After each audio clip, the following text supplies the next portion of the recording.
G'day jabronis, it is a Verd back with you again. Welcome here to our Week 2 team builder for the National Pokeball League. Tampa Bay is currently 0-1 up against the Phoenix Sunkerns, who are currently 1-0.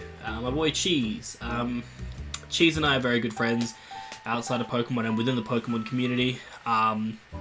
He's currently doing some amazing study work, absolutely smashing out the park, and I couldn't be happier for him. And, you know, we keep in touch, whether it be, you know, talking about Mons and helping each other with that, but also, you know, making sure our personal lives are. He's just a great friend to have. Like, if you guys haven't had a chance to go over to Cheese's channel and check out what he does, like, he is one of the most genuine guys, so I'd highly recommend it. So playing him is always an absolute honour. Currently, funnily enough, we do have a very good record against Cheese. We played him twice in my first season of the NPL, and we beat him both times. The second time we beat him, it did get us into the semi-finals of the league, so definitely had the wood over him there, but I think our matchup here is a lot more balanced. I don't think it's necessarily in favour of either person. We both have some Mons that are very, very good here, and others that are okay, I guess you could say, but I'm feeling pretty confident with the team that I built. I definitely have a good game plan heading into this matchup, and I'm hoping to execute that perfectly. So if you guys are hyped for this game, make sure you like the video, all that good shit. One thing I will change, because I initially had it on here, is that Amoonguss is actually meant to have Hidden Power Fire, and there's a very good reason for this. I will explain it as the video goes on. But Amoonguss, so you might be wondering, Verd, what the hell is this monstrosity of a set? Pretty much when I did my first mock with the team, I had a Zoomerl over Amoonguss because I wanted something to kind of check Camel, because I was like, making camera up's kind of annoying to deal with. It'd be cool to be able to bring Amoonguss to be able to deal with that. But upon reflection, did I say a Zoomerl? I hope I said a Zoomerl, but upon reflection I realized that most of the things on my team can actually deal with Camel quite well.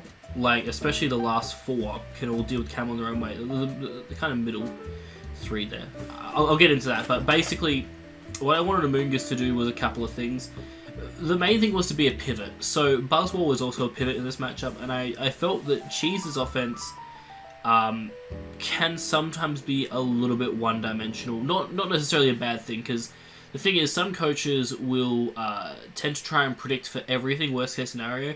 But with Cheese, it's very much like a no-fuss based approach, and it works quite well for him because coaches just sometimes can't handle the overwhelming pressure. But then Cheese will also fire up some crazy sets, like we were doing a mock. I helped him prep for his week 1 game, and he brought freaking Focus Sash trapping a Alolan Golem to kill a Katana. It was incredible. So I definitely know I'm in for some crazy stuff this week, so I brought a crazy Amoonguss set. This set, basically, the main premise of the set is to shut down setup Clef. I'm never losing to a Clefable as long as my Amoonguss is alive. It shouldn't happen, because I'm able to clear Smog away any stat boost that he gets. There's nothing really else you can do. I've designed this Amoonguss to be able to take 2 modest Life Orb Fire Blasts, but not after rocks, so I gotta be careful. If he predicts Amoonguss to come in, it may force me to swap out or make a play, potentially, but that was also mean like he'd have to be an offensive Clef, and my team does take advantage of offensive Clef a lot more than it does a defensive one. Amoonguss, funnily enough, also actually has enough bulk with the Assault Vest and the investment I've given it to be able to live a modest Sheer Force boosted Mega Camera-Ups Fire Blast after Stealth Rock. So why that stat is important is because Grass Knot is actually a 3-hit KO on Camera Up, and I am running 12 speed to creep potential Mons trying to creep me. So Camera Up can come in against Amoonguss as I click the Grass Knot, and then I proceed to click 2 more Grass Knots, live his Fire Blast, and I could just knock out Mega Camel in that regard. So that's definitely one of the big pluses of Amoonguss here. Plus, he may overpredict, seeing that like I don't really have switching for, say, Earth Power, and he may click that instead, which my Amoonguss does chew, and then the job of dealing with it is even easier. Hidden Power Fire is basically just there because it allows me to hit his Escavalier, but it also does get the most chip against Weavile as well, and although I don't have really any kind of physical bulk, if he is not like a Life Orb Weavile, I can take an Icicle Crash if needed, so there is that, which is quite good. The special attack investment is very important on Amoonguss there too. It may seem a bit out of place, but with that special attack investment, it guarantees that my Amoonguss is always able to 2-hit KO max HP Clef with Sludge Bomb, which is super important here because it really puts pressure on his Clefable to, you know, go into forced recovery and whatnot, and I can always keep it on its toes, because obviously I can Sludge Bomb, or switch up between like Sludge Bomb and Clear Smog and everything else and just chip it down. So I can basically 1v1 the Clef that way. But also, like, if he's just going to spam his healing moves, then I can always double out to things like Coco and whatnot to really put pressure onto his Clef. So Amoonguss is really solid here. Grass Knot with the 52 special attack investment is also great for the Zygarde, because Zygarde potentially could be like a sub-variant in this matchup, like Sub-Coil makes a lot of sense, like to take advantage of the potential Foul Play Amoonguss, or Camouflage to take advantage of Hidden Power Ice Amoonguss, but I decided to go with the Grass Knot because not only does it cover Camel, but it actually covers, I was about to say Kyurem when I have it, it covers the Zygarde, because if he tries to, what do you call it,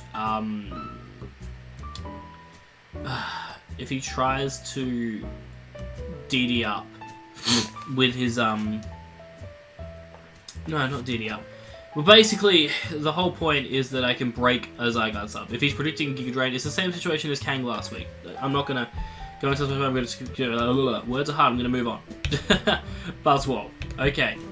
So I kind of got this idea, funnily enough, from when Styx was prepping for me in the PPL. He brought a very similar Buzzwole spread with the basic premise of being able to catch any form of Zygarde and kill it, pretty much. Same goes for Weavile too. This set does beat basically any form of Weavile. The Cobra Berry, in case you didn't know, is yet another fun berry. It halves the damage of a flying type attack. This is important because Cheese could be the kind of wacky bastard to run HP flying on his Zygarde, knowing that it can chip my Buzzwole. Because he didn't choose to run Z-Move on Zygarde, that does mean that he can't run things like Z-Draco, which would have been a much better option. So that kind of puts me in a much better position though. He's kind of forced into running HP flying. Like if he DD's up, even like Adamant +1 Z Outrage does like nothing to Buzzwole because of that obscene defense stat. Not to mention how much I've invested in HP, and then I can obviously just Ice Punch straight away and put him down as a range of basically anything on my team. Not to mention Buzzwole basically being able to take a Z Outrage into... Potentially, he would have to then click Outrage again in order to kill me, and obviously if he did that, I am packing Tapu Koko, who could immediately revenge him afterwards. So, I got coverage for days. The speed investment that Buzzwole has there is to creep, I believe, an Adamant Serena.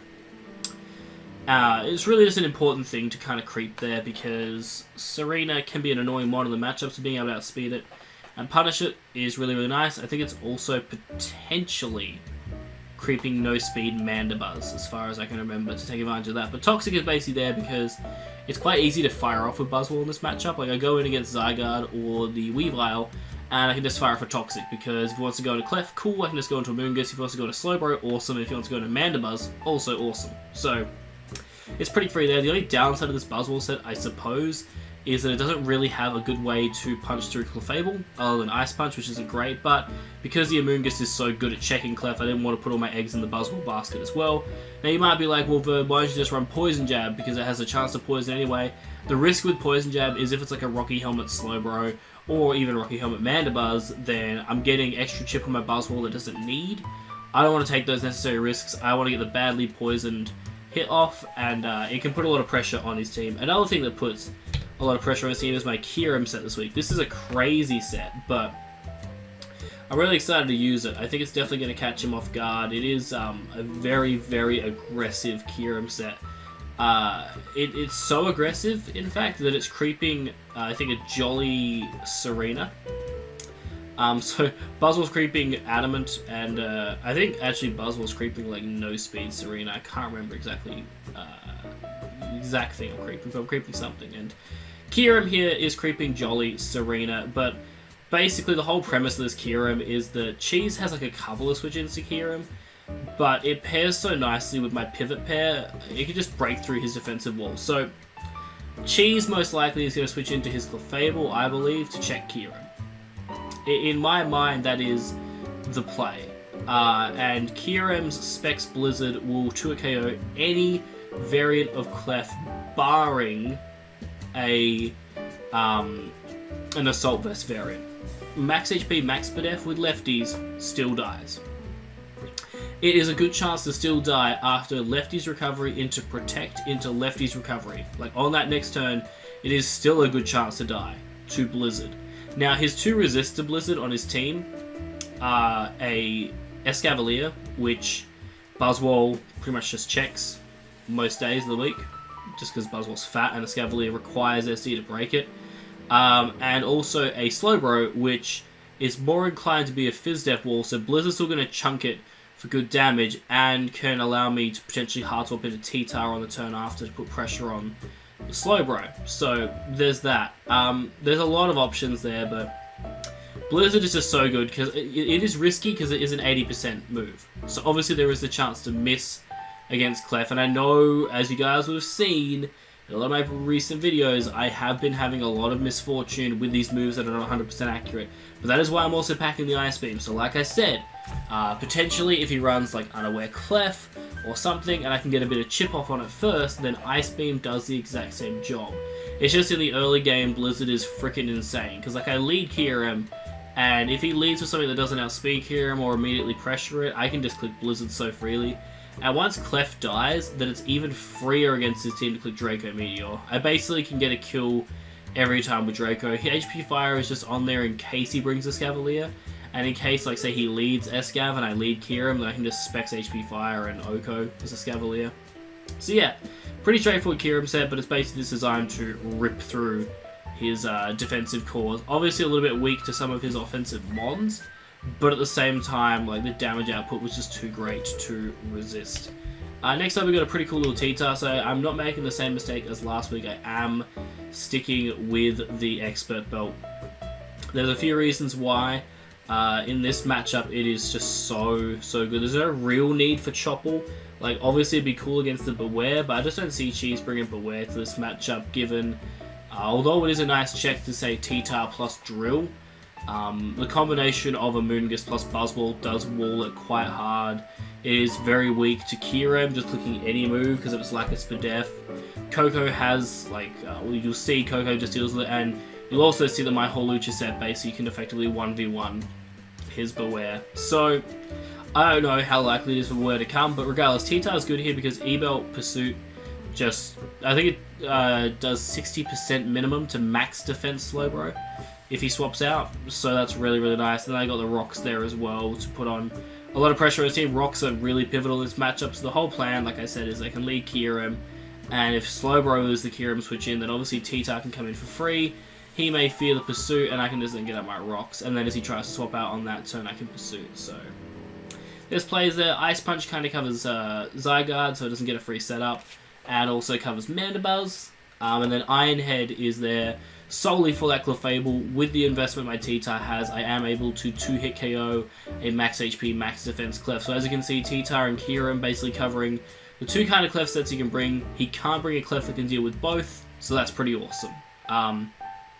T-Tar, like the Kieran, can basically just punch through all of his main physical walls, and as you can see, those two kind of clear the path for things like Coco and Lucha to basically sweep on their own. But speaking of Coco, T-Tar's speed, as far as I remember, is, I think T-Tar's actually the one that's creeping Serena, and Buzzwole's the one creeping Mandibuzz. Just throwing that little bit of knowledge out there. But yeah, T-Tar is 100% creeping no speed Serena, because then it can just pick it off really nicely. So yeah, happy days. Next up is Coco. Pretty straightforward set here, didn't want to do anything too fancy. T-Bolt spam is really nice against him. I can kind of freely U-turn a lot of the time as well, because say he goes into Serena to be the check, I can just U-turn out into Kieran and basically get a kill. Same goes for Camel too. I can just kind of U-turn out against Camel, go into Kieran, and then just click and move and something dies. So both of that's really nice, but if I need to, I can run the HP Water to deal with the Camel. It does like, I think 56% minimum to max HP, so all I need is like one of my mons. Like that's basically a Rock Switch in plus an Amoonguss Grass Knot, puts it in range of dying to HP Water, which is really nice. I'm running Ferium Z because I feel like Cheese will be the kind of guy to potentially bring Yachi Berry on his Zygarde, or like a fat Zygarde variant, and this deals with both of them. Z-Dazzle Oko's max HP Zygarde, which is really important. It also obviously can do a lot of damage to Beware and other stuff, but I mean mainly I'm just smacking things with Thunderbolt. If he doesn't bring Camel, then Thunderbolt's pretty free. And if he brings Serena, I have an Amoonguss, I have a Kieran, I have a Buzzwole, I have a Holucha. Like, Serena actually doesn't have the best matchup, but it is inadvertently one of his better checks to Koko, kind of crazily. Hidden Power Water is also really nice. I was tempted to go with HP Ground instead because that does cover the Alolan Golem, but because Rock types notoriously don't have the best Spadef stat unless they're a T-Tar, HP Water does actually do a really good chunk to Golem, and even Dazzle does a good amount to Golem as well. They actually do the exact same amount of damage. Fun fact. So yeah, there was that. But Koko's pretty straightforward here. It has enough speed to create Weavile, and then the rest is put into defense so that it can take E-Speeds and Ice Shards if it needs to. Pretty much it just kind of pivots around, firing off T-Bolts if it needs to, because like every defensive wall that he has pretty much doesn't appreciate T-Bolt, barring Clef. But I have ways around Clef, as you've seen, so I can easily wear that down into T-Bolt range. But everything's kind of leading towards this guy. Last week, he tried valiantly to claw the game back for us, but unfortunately, I just gave that Finny too many turns to get recovery back, and it was able to kind of clean my clocks. But this week, I have a very specific goal in mind with how my Holucha is going to win this game. So, basically, as I was explaining, when it comes to Slowbro and Clef, I can pretty well deal with both of them. Tyranitar just deals with Slowbro most of the time, not to mention Koko pressuring it, as well as Kyurem. And Clef, I have T-Tar, I have Kyurem, and I have Amoonguss, which can all really pressure with their attacking moves. So it means that Holucha doesn't really need to worry about running anything crazy to deal with those two mons. The mon it really has to worry about in this matchup, guys, is Mandibuzz, because Mandibuzz is so bulky against this Holucha, it is like terrifying. So I've decided to run a pretty crazy little set here. It may seem a bit odd, but it actually is really effective. So Bulk Up is really nice in the early doors against... So basically when Mandibuzz comes in against me, as I assume it will when I send in my Holucha to try and pop its seed, but even if it's like Holucha coming in against Mandibuzz, my first move is clicking Taunt.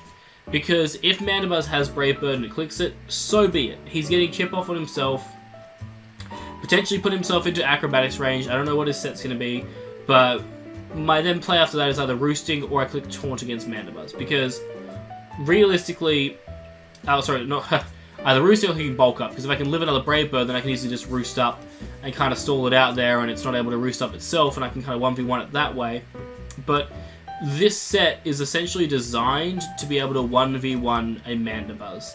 It also 1v1 Zygarde, funnily enough, because Zygarde doesn't have access to Z moves. I can just Taunt it, and then the worst it can do to me is Outrage, but I'm at +1 defense, so it's not really doing that much, and then I can just Roost stall the Outrages, so you need a crit, and then I can just like Bulk Up into more Taunts. There's not really much Zygarde can do there.